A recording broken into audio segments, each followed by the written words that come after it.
Hello friends, welcome back to our channel. Friends, ఈ వీడియోలో మనం ఈరోజు అన్ని న్యూస్ పేపర్లో వచ్చినటువంటి ఇంపార్టెంట్ ఎడ్యుకేషన్ అప్డేట్స్తో పాటు చాలా ముఖ్యమైనటువంటి కరెంట్ అఫైర్స్ అయితే రావడం జరిగింది. ఈరోజు అయితే చాలా ఇంపార్టెంట్ కరెంట్ అఫైర్స్ ఉన్నాయి. సో ఎక్కడ మీరు స్కిప్ చేయకుండా ఎండ్ వరకు చూడండి. చూసే ప్రతి ఒక్కరు ఖచ్చితంగా లైక్ చేయండి. డైలీ 1 to 2 hours వర్క్ చేసి దాదాపుగా 8 న్యూస్ పేపర్స్ చదివి మీకు ఇన్ఫర్మేషన్ అయితే అందించడం జరుగుతుంది. చాలామంది మన వీడియోస్ని ఫాలో అవుతున్నారు కానీ లైక్ చేయట్లేదు. ఖచ్చితంగా లైక్ చేయండి. ఈ వీడియోకి అయితే నేను 1000 లైక్స్ ఎక్స్పెక్ట్ చేస్తున్నాను. సో ఇది ఎవరికైతే యూజ్ ఉంటుందో వారికి షేర్ చేయండి అండ్ సబ్స్క్రైబ్ చేసుకొని చూడండి. రెగ్యులర్గా మీకు జాబ్ అప్డేట్స్ అంతాయి. మన ఛానల్ యొక్క టెలిగ్రామ్ గ్రూప్లో కూడా జాయిన్ కాండి. దాంట్లో కూడా రెగ్యులర్గా జాబ్ అప్డేట్ షేర్ చేస్తున్నాను. మీకు చాలా యూజ్ ఉంటుంది. ఆ గ్రూప్లో కంపల్సరీ జాయిన్ కాండి. ఫ్రెండ్స్, మన ఛానల్ ద్వారా గ్రూప్ 4కి సంబంధించినటువంటి ఫుల్ వీడియో కోర్సు జస్ట్ 500 రూపీస్కే 6 months వ్యాలిడీతో అయితే అందించడం జరుగుతుంది. పేపర్ 1, పేపర్ 2 కంప్లీట్ కోర్స్ అయితే యాప్లో ఉంది. సో అక్కడ శాంపిల్ క్లాసెస్ ఉంటాయి. విన్న తర్వాత నచ్చితే కోర్స్ తీసుకోండి. దాంతోపాటు కరెంట్ అఫైర్స్ పీడిఎఫ్ కూడా పర్ మంత్కు 20 రూపీస్ చొప్పున మీరు చెల్లించి పీడిఎఫ్స్ అయితే పొందవచ్చు. అండ్ టెస్ట్ సిరీస్ కూడా ఉన్నాయి. ఇండియన్ పాలిటీకి సంబంధించి మీకు గ్రూప్ 2, గ్రూప్ 3, గ్రూప్ 4కి యూజ్ అయ్యేటువంటి టెస్ట్ సిరీస్ ఇవన్నీ. సో ఇండియన్ పాలిటీ కావచ్చు, తెలంగాణ చరిత్ర, అదేవిధంగా తెలంగాణ ఉద్యమ చరిత్ర, జనరల్ సైన్స్ సంబంధించినటువంటి టెస్ట్ సిరీస్తో పాటు జనరల్ స్టడీస్ యొక్క షార్ట్ హ్యాండ్ రైటింగ్ నోట్స్ కూడా ఉంది. సో వీటన్నిటికి సంబంధించిన శాంపిల్ పీడిఎఫ్స్, శాంపిల్ టెస్ట్ అక్కడ ఉంటాయి. సో చూసిన తర్వాత నస్తే దానికి సంబంధించిన కోర్స్ అయితే తీసుకోండి. ఇంకా దాంతోపాటు రెగ్యులర్గా మన ఛానల్లో వీడియోస్ కూడా ఫ్రీ కంటెంట్ అప్లోడ్ చేస్తున్నాం. సో ప్లేలిస్ట్ కింద డిస్క్రిప్షన్లో ఉంటాయి. రాబోయేటువంటి అన్ని పోటీ పరీక్షలు యూజ్ అయ్యేటువంటి కంటెంట్ ఇది. ఒకసారి చూసి మీకు నస్తే ఫాలో కండి. ఫ్రెండ్స్, ఈరోజు న్యూస్ పేపర్లో వచ్చినటువంటి అప్డేట్స్ కనుక చూసినట్టయితే మనకు ఫస్ట్ అప్డేట్ వచ్చేసి పోలీస్ తుది పరీక్షల షెడ్యూల్ ఖరారంటూ సాక్షి న్యూస్ పేపర్లో ఒక అప్డేట్ ఇక్కడ చూడవచ్చు. ఏప్రిల్ 8, 9 తేదీల్లో సివిల్ ఎస్ఐ రాత పరీక్షలు, అదేవిధంగా కానిస్టేబుల్ సివిల్ అభ్యర్థులకు ఏప్రిల్ 23న నిర్వహణ, కమ్యూనికేషన్ ఎస్ఐ అభ్యర్థులకు మార్చి 12న రాత పరీక్ష, TSLBRB చైర్మన్ శ్రీనివాసరావు ప్రకటన అని చెప్పేసి ఇక్కడ ఒక అప్డేట్ చూడవచ్చు. ఈ నెల 5తో ముగియనున్నటువంటి దేహదారుణ్య పరీక్షలు అని చెప్పేసి ఇచ్చారు. సో మనకు పోలీస్ ఉద్యోగాలకు సంబంధించినటువంటి మెయిన్స్ ఎగ్జామ్ డేట్స్ అనేది నిన్న మనకు TSLBRB అయితే ప్రకటించడం జరిగింది. సో వీటికి సంబంధించినటువంటి ఒక షెడ్యూల్ కూడా ఇచ్చారు. ఇక్కడ మీరు చూడవచ్చు పోస్టుల వారీగా తుది రాత పరీక్ష షెడ్యూల్ అని చెప్పేసి ఇక్కడ ఇవ్వడం జరిగింది. సో వాటికి సంబంధించిన డేట్స్, అదేవిధంగా వాటికి సంబంధించిన టాప్ పోస్టు, వాటి యొక్క సెంటర్స్ ఇచ్చారు. ఇక్కడ సెంటర్స్ జాగ్రత్తగా చూసుకోండి. మీరు ఏ పోస్టుకు క్వాలిఫై అయ్యారు, దానికి సంబంధించినటువంటి సెంటర్ ఎక్కడ ఉంటుందని ఒకసారి అయితే చెక్ చేసుకోండి. దానికి సంబంధించి ఈరోజు మనకు పలు న్యూస్ పేపర్లో అప్డేట్స్ అయితే రావడం జరిగింది. పోలీస్ అభ్యర్థులకు గుడ్ న్యూస్ అంటూ మరొక న్యూస్ పేపర్ చూడవచ్చు. మార్చి 12 నుంచి పరీక్షలు అని చెప్పేసి ఇక్కడ ఇచ్చారు. ఎస్ఐ కానిస్టేబుల్ అభ్యర్థులకు వేరువేరుగా షెడ్యూల్ విడుదలని చెప్పేసి ఇక్కడ మనం ఆంధ్రప్రభ న్యూస్ పేపర్లో కూడా దీనికి సంబంధించిన అప్డేట్ అయితే చూడవచ్చు. సో ఎవరైతే క్వాలిఫై అయినటువంటి అభ్యర్థులకైతే చాలా మంచి సమయం దొరికింది అనుకోవచ్చు. మినిమం ఒక 3 months అయితే టైం ఉంది. సో పక్కా షెడ్యూల్ తోటి ప్రణాళికతోటి ప్రిపేర్ కానీ 100% మీరు సక్సెస్ అయ్యేటువంటి ఛాన్స్ అయితే ఉంటుంది.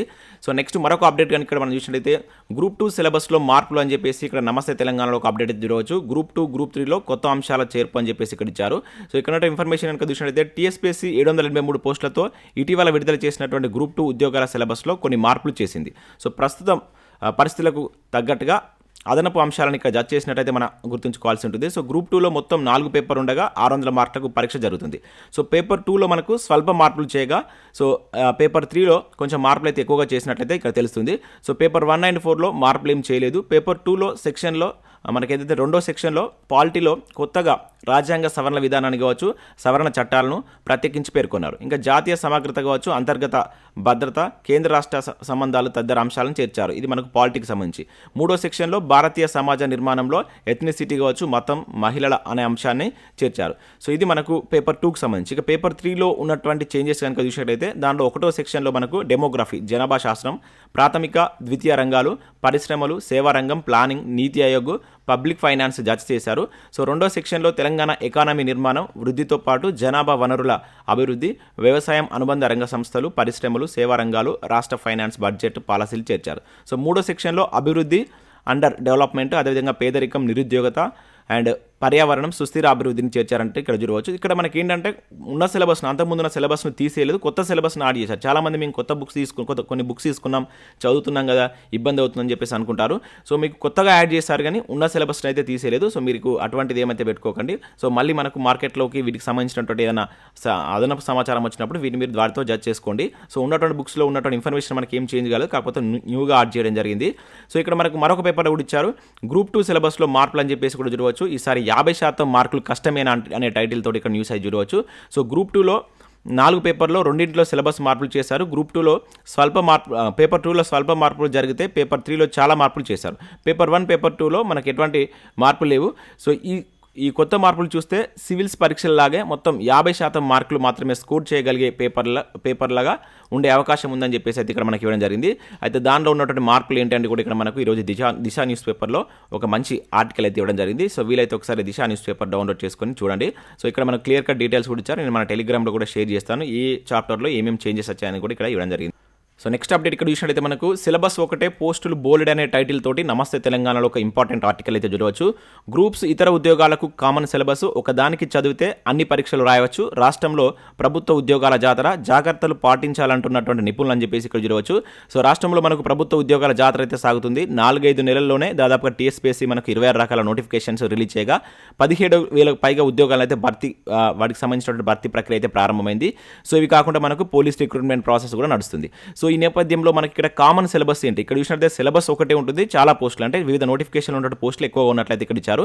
ఇక్కడ చూసినట్లయితే మనకు ముఖ్యంగా Group 2 చదివితే Group 3, Group 4 చదవాల్సిన పని లేదని చెప్పేసి ఇక్కడ మనకి ఇవ్వడం జరిగింది. ముఖ్యంగా ఏంటంటే Group 2 సిలబస్ కనుక మీరు చదివితే Group 3లో మనకు సేమ్ కామన్ సిలబస్ ఉంటుంది. ఇక Group 4 జనరల్ స్టడీస్ కూడా మనకు అదే వస్తుంది. ఓన్లీ మీరు Group 4కు సంబంధించి మనకు పేపర్ 2 ఆర్థమెటిక్ రీజనింగ్ ఉంది కదా, ఆ పేపర్ మాత్రం చూసుకోవాల్సి అయితే ఉంటుంది. సో ఇక్కడ మీకు Group 2 లెవెల్లో కనుక చదివినట్లయితే సో మీకు Group 4 కవర్ అయిపోతుంది. అదేవిధంగా Group 3 పేపర్స్ కవర్ అవుతాయి అని చెప్పేసి ఇక్కడ ఇవ్వడం జరిగింది. అయితే ఇక్కడ కామన్ సిలబస్ ఏంటి అంటే మిగతా పోస్టులకు సంబంధించిన కామన్ సిలబస్ కూడా ఇక్కడ పేర్కొన్నారు. సో ఇక్కడ చూసినట్లయితే జూనియర్ పాలిటెక్నిక్ లెక్చరర్స్ కావచ్చు, డిగ్రీ కాలేజీలో అసిస్టెంట్ ప్రొఫెసర్ పోస్టులకు పోటీ పడే వారికి general studies and general abilities paper 1 పరీక్ష నిర్వహిస్తారు. అదే Group 2, Group 4 వారికి ఇదే పేపర్ ఉంటుంది, అంటే మనకి ఇదైతే జనరల్ స్టడీస్ పేపర్ ఉంటుంది. సో ఆశావాహులు ఒక పేపర్కు ప్రిపేర్ అయితే అన్నిటికీ అనుకూలంగా ఉంటుందని చెప్పేసి ఇవ్వడం జరిగింది. సో ఇక్కడ మనకు చాలా నోటిఫికేషన్స్ వచ్చాయి. సో చాలా మందికి ఎలా ప్రిపేర్ కావాలంటే కన్ఫ్యూజన్ అయితే ఉంది. సో ఆల్రెడీ మీకు నేను చాలాసార్లు చెప్పాను.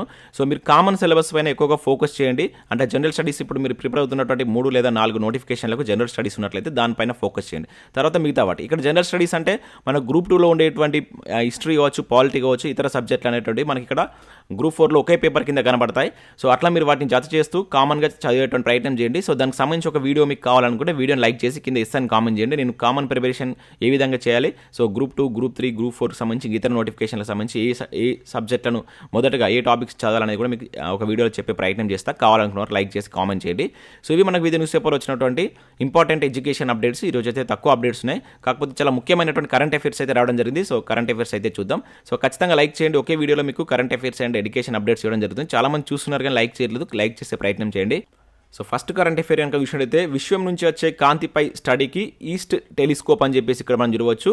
సో ఆసియాలోనే అతిపెద్ద ఆప్టికల్ టెలిస్కోప్ నిర్మిస్తున్నటువంటి చైనా. సో టిబెట్లోని షైషెంగ్ పర్వతంపై 26.2 మీటర్ల మిర్రర్తో ఏర్పాటుకు ప్రణాళిక అని చెప్పేసి ఇక్కడ ఒక ఇంపార్టెంట్ కరెంట్ అఫైర్ చూడవచ్చు. మనకు ఆసియాలోనే అతిపెద్ద ఆప్టికల్ టెలిస్కోప్ నిర్మాణం అనమాట. సో దీన్ని చేపడుతున్న దేశం ఏంటంటే చైనా. సో ఇది ఎక్కడంటే మనకు సముద్ర మట్టానికి దాదాపుగా 13,800 ఫీట్ల ఎత్తులో, అదైతే మనకు 26.2 మీటర్స్ అని చెప్పేసి అనుకోవచ్చు. సో అక్కడ టిబెట్లో ఉన్నటువంటి షైషెంగ్ అనేటువంటి పర్వతం పైన ఈ టెలిస్కోప్ను చైనా అయితే ఏర్పాటు చేయబోతున్నట్లు ఒక ప్రణాళికను ఇచ్చినట్లు ఇక్కడ ఒక అప్డేట్ అయితే చూడవచ్చు. చాలా ఇంపార్టెంట్. సో ఇటువంటి డైరెక్ట్ అడుగుతారు మనకు ఆసియాలోని అతిపెద్ద ఆప్టికల్ టెలిస్కోప్ నిర్మాణం ఏ దేశం చేపడుతుంది అని చెప్పేసి అడగడానికి ఛాన్స్ ఉంటుంది. చైనా అని చెప్పేసి గుర్తుంచుకోండి. ఎక్కడంటే టిబెట్లో ఉన్నటువంటి షైషెంగ్ అనేటువంటి పర్వతం పైన. సో నెక్స్ట్ కరెంట్ అఫైర్ కనుక చూసినట్లయితే రైల్వే బోర్డు చైర్మన్గా అనిల్ కుమార్ లాహోటి అని చూడవచ్చు. ఆల్రెడీ మనం ప్రీవియస్లో చూసాం. సో నిన్నటి నుంచి ఇతను బాధ్యతలు అయితే చేపట్టడం జరిగింది. సో మనకు రైల్వే బోర్డు సీఈఓగా అనిల్ కుమార్ లాహోటి నియామకం అనేది నిన్నటి నుంచి అయితే స్టార్ట్ కావడం జరిగింది. అంతకుముందు ఎవరున్నారనేది కింద కామెంట్ చేయండి. అంటే ఇతని కంటే ముందు సో రైల్వే బోర్డు చైర్మన్గా పనిచేసినటువంటి వ్యక్తి ఎవరనేది కింద కామెంట్ చేసేటువంటి ప్రయత్నం చేయండి. సో నెక్స్ట్ కరెంట్ అఫైర్ కనుక ఇక్కడ చూసినట్లయితే సో వక్లాభరణం కృష్ణ మనోహర్కు బహుజన బాంధు పురస్కారం అంటే ఇక్కడ ఒక ఇంపార్టెంట్ కరెంట్ అఫైర్ చూడవచ్చు. 12 గంటల పాటు నిర్విరామంగా సాగినటువంటి కళోత్సవం అని చెప్పేసి ఇచ్చారు. సో మనకు ఉత్తర అమెరికా తెలుగు సంఘం తానా ఉంటుంది కదా, తానా ఫౌండేషన్, తానా ప్రపంచ తెలుగు సాహిత్య వేదిక, ఇట్లా చాలా పేర్లతో పిలుస్తారు కదా. సో దీనికి సంబంధించి ఈ సంవత్సరం మనకు తొలిసారిగా ఈ బహుజన బాంధు పురస్కారాన్ని అయితే ప్రకటిస్తున్నారు. సో దీనిలో భాగంగా ఫస్ట్ టైం ఈ అవార్డును అందుకున్న వ్యక్తి ఎవరంటే మన తెలంగాణ రాష్ట్ర బీసీ కమిషనర్గా పనిచేస్తున్నటువంటి డాక్టర్ వక్లాభరణం కృష్ణ మనోహర్ రావుకు సో ఈ సంస్థ అయితే మనకి బహుజన బాంధు అవార్డు అనేది ఇవ్వడం జరిగింది. ఇక్కడ మనం గుర్తుంచుకోవాల్సింది ఏంటంటే బహుజన బాంధు అవార్డు ఎవరిస్తారు, సో తానా అని చెప్పేసి గుర్తుంచుకోండి. సో ఈ సంవత్సరం ప్రకటించినటువంటి ఈ బహుజన బాంధు అవార్డు ఎవరికి వచ్చింది, సో వక్లాభరణం కృష్ణ మనోహర్. సో ఇక్కడ వక్లాభరణం కృష్ణ మనోహర్ ఎవరు, సో మన దగ్గర ఉన్నటువంటి బీసీ కమిషనర్ కనుక ఓకే, తెలంగాణ రాష్ట్రానికి సంబంధించినటువంటి సో మనకు రాష్ట్ర బీసీ కమిషన్ చైర్పర్సన్గా అయితే పనిచేస్తున్నారు ఇతను. సో ఇవన్నీ మనం గుర్తుంచుకోవాల్సి ఉంటుంది. ఒకటే దాంట్లో ఒక 3-4 కరెంట్ అఫైర్స్ ఉన్నాయి కనుక జాగ్రత్తగా గుర్తుంచుకోండి. సో నెక్స్ట్ మరొక ఇంపార్టెంట్ కరెంట్ అఫైర్ అయితే పటిష్ట భద్రత మధ్య భీమా కోరేగావ్ వేడుక అని చెప్పేసి ఇక్కడ చూడవచ్చు. వేలాదిగా తరలి వచ్చినటువంటి దళిత వర్గాల ప్రతినిధులు సో సిరాదాడి హెచ్చరిక నేపథ్యంలో హాజరు కాని మంత్రి అంటే ఇక్కడ చూడవచ్చు. సో మనకు భీమా కోరేగావ్ యుద్ధానికి దాదాపుగా 205 ఏళ్లు పూర్తయిన సందర్భంగా మహారాష్ట్రలోని పూణే జిల్లాలో ఆదివారం జరిగినటువంటి ఆదివారం పెద్ద ఎత్తున అక్కడ దీనికి సంబంధించినటువంటి వేడుకలు అయితే నిర్వహించారు. సో భీమా కోరేగావ్ జయస్తంభ స్మారక స్తూపం వద్ద దళిత సంఘాల ప్రతినిధులు సహా వేల మంది గుమికూడారని చెప్పేసి ఇక్కడ జరిగింది. సో మనకి ఇక్కడ దీనికి సంబంధించి గుర్తుంచుకోవాల్సిన ఇంపార్టెంట్ పాయింట్స్ ఏంటంటే 2018 జనవరి 1న ఈ యుద్ధానికి, ఈ భీమా కోరేగావ్ యుద్ధానికి 200 సంవత్సరాలు అనేది పూర్తయినాయి. అయితే అప్పుడు అక్కడ కొంత హింస చోటు చేసుకుంది. సో దాని తర్వాత మళ్ళీ ఈ కార్యక్రమం జరగలేదు. తర్వాత కోవిడ్ కావచ్చు, ఇతరత్ర కారణాల వల్ల జరగలేదు.